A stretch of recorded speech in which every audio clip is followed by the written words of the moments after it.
इतना तो ਤੁਹਾਡੀ ਖਬਰ ਹੀ ਵੇਖੀ ਅਗਰ ਇਹ ਐਸਐਚਓ ਦੇ ਮਾਨੀਆ ਥਾਣੇ ਵਾਲੇ ਦੇ ਲਾਈਨ ਦੇ ਮੱਝ ਚੋਰ ਜਿਹੜਾ ਉਹਨਾਂ ਜਾ ਜਾ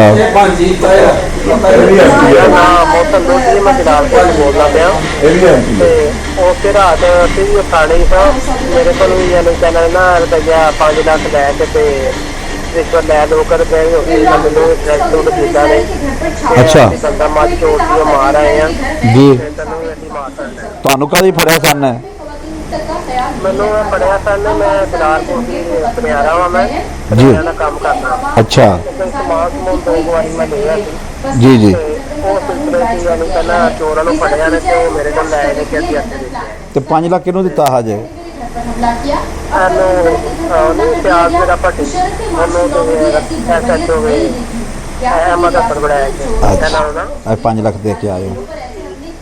ਇਸੀ ਵਜ੍ਹਾ ਨਾਲ ਨਾ ਯਾਨੀ ਕਿ ਤੁਹਾਨੂੰ ਉਹਨਾਂ ਨੇ ਬਲੈਕਮੇਲ ਕੀਤਾ ਵੇ ਤੇ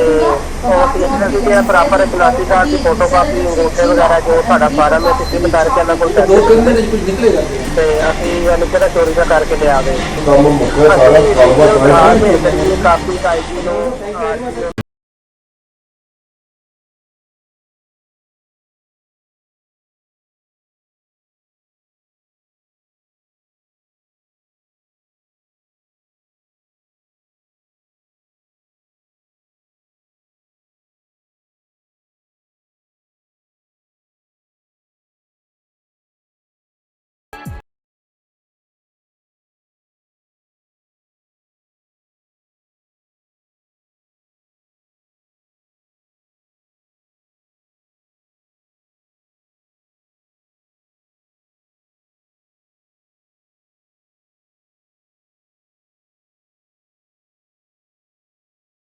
you